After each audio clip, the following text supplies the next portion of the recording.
Technocrat پر مشتمل ہوگی اور وہ ایک قسم کی ٹیکنوکریٹ مارشل لا حکومت ہوگی، یعنی اس حکومت کا عوام کے ساتھ کوئی رابطہ تعلق نہیں ہوگا، اس حکومت کا صرف پاکستان کی اسٹیبلشمنٹ کے ساتھ رابطہ ہوگا،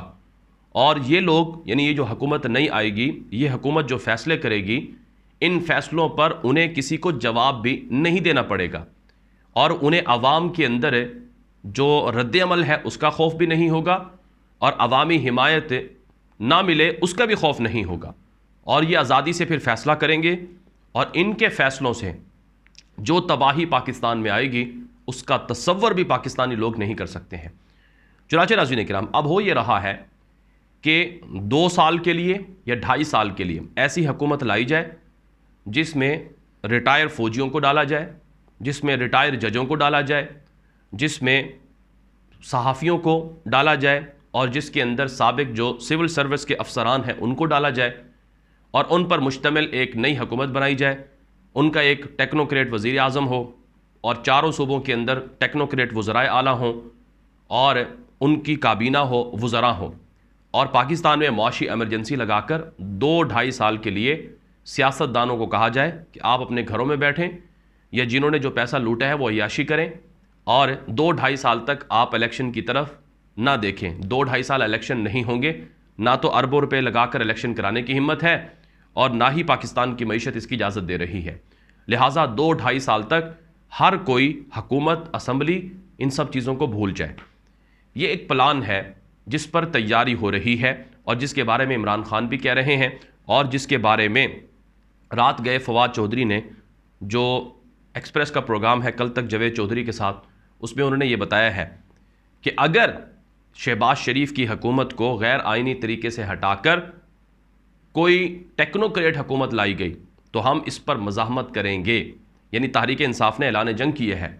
کہ اگر ٹیکنوکریٹ گورنمنٹ آتی ہے تو ہم اسے قبول بھی نہیں کریں گے، اور اس کے خلاف ہم جد و جہد کریں گے، آئینی جد و جہد، اور مزاحمت کریں گے۔ اس کا مطلب یہ ہے کہ یہ حقائق عمران خان کو اور ان کے کھلاڑیوں کو نظر آ رہے ہیں کہ اب منصوبہ یہ ہے کہ ٹیکنوکریٹ مارشل لا طرز کی حکومت لائی جائے، اور یہ حکومت ناظرین کرام بہت خطرناک ہے۔ اس کی وجہ یہ ہے کہ یہ حکومت عوام کو جواب دہ نہیں ہے۔ اب پچھلے 8 مہینوں میں شہباز شریف نے، پی ڈی ایم نے اور ان کے حواریوں نے جو فیصلے کیے ہیں، آپ جانتے ہیں عوام کی نظروں میں ان کی جو پہلے بچی کھچی ساکھ تھی وہ بھی گر گئی ہے۔ اب لوگ پاکستان کے اندر شہباز شریف، آصف زرداری، مولانا فضل الرحمان جیسے لوگوں کو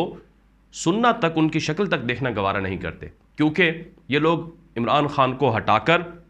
کہ عمران خان نے مہنگائی کر دی ہے اور ہم ریلیف دیں گے، یہ وعدے دے کر آئے تھے، لیکن انہوں نے تو عوام کا تیا پاچا کر دیا ہے۔ اور عوام یعنی آپ تصور کریں کہ جو آٹا عمران خان کے دور میں 1100 روپے کی بوری تھی، 1100 روپے کا 20 کلو ملتا تھا، اب وہ آٹا 2500 روپے کا بھی نہیں مل رہا ہے، یعنی اتنی ڈبل سے بھی زیادہ قیمت کر دی گئی ہے بنیادی چیزوں کی۔ تو اس لیے ان کی سیاست پر بڑا اثر پڑا، اور بہت سے وہ فیصلے جو شہباز شریف کی حکومت کے بقول وہ نہیں کرنا چاہتے تھے انہیں کرنا پڑے، اس کا انہیں سیاسی نقصان ہوا۔ اب جو ٹیکنوکریٹ گورنمنٹ آئے گی ان کو اس سے کوئی فرق نہیں پڑتا ہے، وہ 1100 والا آٹا جو اب 2500 کا ہے وہ اس کو 3500 کا کریں گے، پھر عوام چاہے چیخے، روئے، اپنے آپ کو مارے، پیٹے، خودکشی کرے، انہیں اس سے کوئی فرق نہیں پڑے گا۔ وہ پیٹرول 216 کا جو ابھی ہے، اس پیٹرول کو وہ 280 کا بھی کر دیں گے تو انہیں اس سے کوئی فرق نہیں پڑے گا۔ بجلی جو اس وقت کوئی 40-45 روپے یونٹ ہے وہ 70-80 روپے یونٹ ہو جائے گی IMF کی شرط پر، تو اس سے انہیں کوئی فرق نہیں پڑے گا۔ یعنی وہ خوب جو چاہیں کریں گے، خوب وہ مہنگائی کریں گے، اور خوب وہ لوگوں پر مختلف طرح کے مسائل کھڑے کریں گے، اس سے انہیں کوئی فرق نہیں پڑے گا، کیونکہ انہوں نے عوام میں جا کر دوبارہ نہ تو ووٹ مانگنے ہیں، نہ ہی انہوں نے عوام کے اندر جا کر اپنے حلقے میں جانا ہے۔ وہ ایسے چہرے ہیں جو آتے ہیں، پیسہ کماتے ہیں، ان کو ان کی تنخواہ ملے گی، ان کو جو کہا جائے گا وہ وہی کریں گے۔ تو یہ چیزیں ناظرین کرام اب پاکستان کے اندر ہونے جا رہی ہیں، اور اس میں شہباز شریف کی حکومت کو یہ ریلیف دینے کا منصوبہ ہے، کیونکہ شہباز شریف کی حکومت اگر ابھی الیکشن میں جاتی ہے تو وہ الیکشن ہار جائے گی۔ 2.5 سال کے بعد شہباز شریف کی حکومت اور پی ڈی ایم کے جو سیاست ہے یہ زندہ ہو سکتی ہے، کیونکہ وہ کہیں گے کہ ہمیں اسٹیبلشمنٹ نے گرا دیا ہے، اور وہ بھی چورن بیچیں گے اپنا کہ ہمارے ساتھ بھی ظلم ہوا ہے، اور ٹیکنوکریٹ حکومت نے، اسٹیبلشمنٹ نے مہنگائی کر دی ہے، وہ لتاڑیں گے، ان کے پاس بھی ایک سیاسی بیانیہ ہوگا، اور یہ لیول پلینگ فیلڈ کی ایک نئی شکل بھی ہے جو سامنے آ رہی ہے۔ عمران خان بھی اس حوالے سے کہہ چکے ہیں، صحافیوں سے گفتگو میں گزشتہ روز بھی انہوں نے بات کہی ہے کہ مجھے لگ یہ رہا ہے کہ الیکشن اب یہ کروانے کے حق میں نہیں ہے اور ان کے منصوبے کچھ اور ہیں،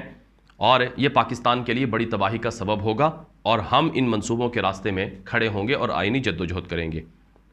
بہرحال حکام پاکستان کے سیاسی منظر نامے سے اب تک کی بڑی ڈیولپمنٹ تھی جو آپ کے سامنے رکھی گئی ہیں۔ مزید اس طرح کی معلومات اور خبروں کے لیے آپ ہمارا یوٹیوب چینل ہے غلام نبی مدنی، اسے سبسکرائب کر لیں، دوستوں کے ساتھ بھی شیئر کر لیں۔ اجازت دیجیے، السلام علیکم ورحمۃ اللہ وبرکاتہ۔